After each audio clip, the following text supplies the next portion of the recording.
So I wanted to take a few new studios with this video to talk about 4 interesting PlayStation 5 stories, and if you could hit that like button on the video, thank you to those that do it, and as always, it's very much appreciated. Now, the stories I want to cover in today's video include Sony recently breaking their silence and dropping a 2-step approach to showcasing their future plans, one with a new studio and the other with reminding people they have games, and we're going to jump into both of those stories today. Along with that, Sony has invested more money into cloud gaming recently through a low latency cloud gaming company. And finally, I wanted to talk about the PlayStation 5 March update. There isn't anything new here, but I wanted to discuss it since we're in mid-March right now, so we're going to talk about that as well today. First, let me know if you need the PlayStation 5 storage expansion update right now. I've seen people mention their top requested feature being the ability to simply expand their storage so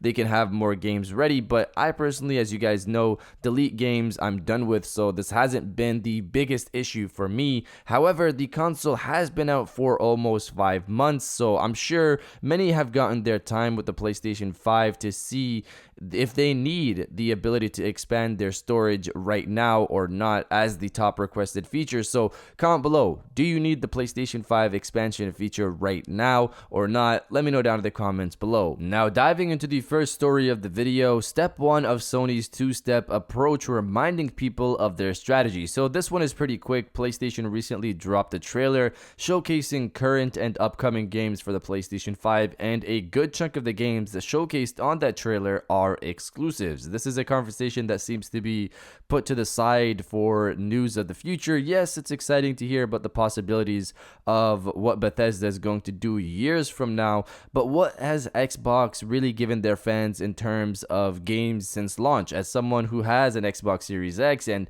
as someone who's been subscribed to Game Pass, there hasn't been anything major outside of the recent announcement of Outriders coming April 1st, which is awesome, and I'm going to be playing that on Xbox Day 1.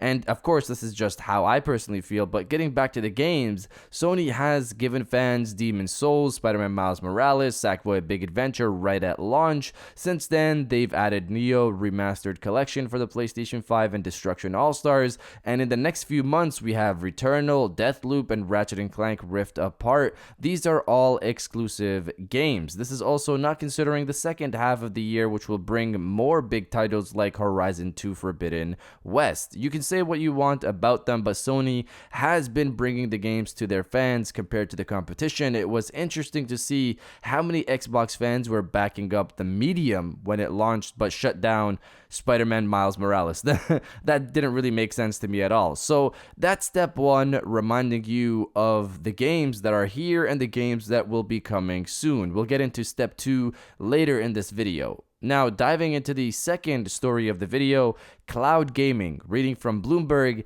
Tencent Holdings and Sony Corp are beefing up their bet on cloud gaming by joining the latest fundraising round of Japanese venture Ubitus. Hopefully I said that correctly. Ubitus, which specializes in cloud gaming technology and services, said Wednesday it completed a round with investments from Tencent, Sony Innovation Fund by IGV, and Square Enix Holdings without disclosing the amount raised. The investors put in about $45 million at a valuation of less than $400 million, a person familiar with the matter said, asking not to be identified because the details aren't public. So I'm not sure if any of you know about this company, Ubitus. I personally didn't know about them until I found out that they were the people behind the cloud gaming tech used for the Switch versions of games like Control or Resident Evil. If you have a Switch, try the cloud version of these games. It works surprisingly well that I personally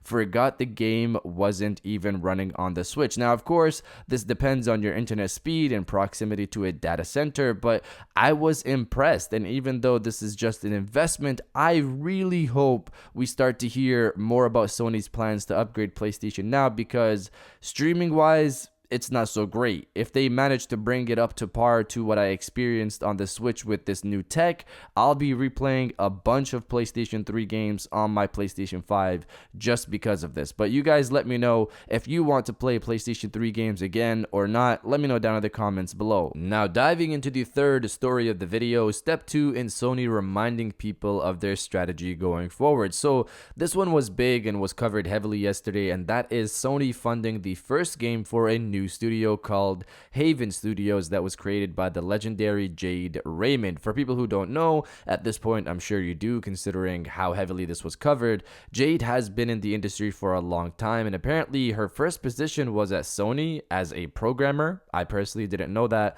Since then, she led the creation of the first Assassin's Creed game, was executive producer on Assassin's Creed 2, Watch Dogs, Splinter Cell, opened up a new studio with Ubisoft Toronto, moved to EA and opened up Motive Studios, the people behind Star Wars Battlefront 2 and Star Wars Squadrons, moved to Google Stadia to become vice president, and now to her own independent studio working with Sony. There's definitely some things I'm missing here, but for Sony to invest money in her first game like this, there has to be a certain sense of trust and confidence, and considering her history, it could be very much worth it. But the second step here, along with the first step of Sony showing you they have games coming soon, is Sony's strategy. They're fostering the creation of new studios like Kojima Productions and now Haven, which they've done in the past, along with bringing you games right now. They have games coming years down the line like Microsoft does with Bethesda, and have games now, unlike Xbox for the moment.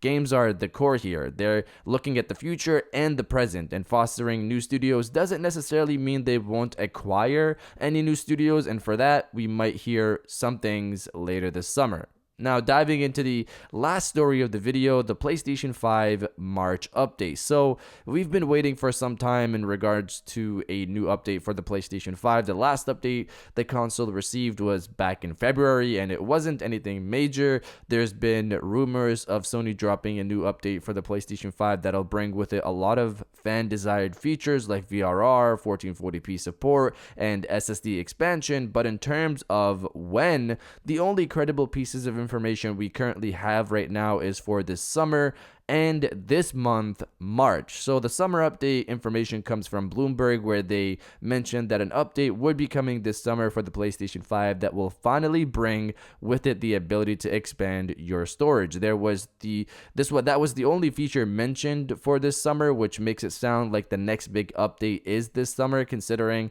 how important storage expansion is for people as a feature. But then you have the March update. Now, the March update information comes from Samsung themselves, more specifically one of their community managers, who let people know that Sony will be releasing an update for the PlayStation 5 in March that will bring with it support for 4K 120Hz. Now, in rumor land, VRR apparently is coming with this March update as well. So for people asking me about 1440p support, we don't know about that yet. We'll see. Considering how vocal some of you have been about 1440p support, I wouldn't be surprised if it does come in a future update. According to rumors, it will. Now, getting back to the present, we're still waiting. It's March 17th, and Sony has dropped the last 3 PlayStation 5 updates on Wednesdays, but nothing has come up today. We would have heard about it by now, I would assume. If Sony is going to follow the same pattern and an update is in fact coming out this month,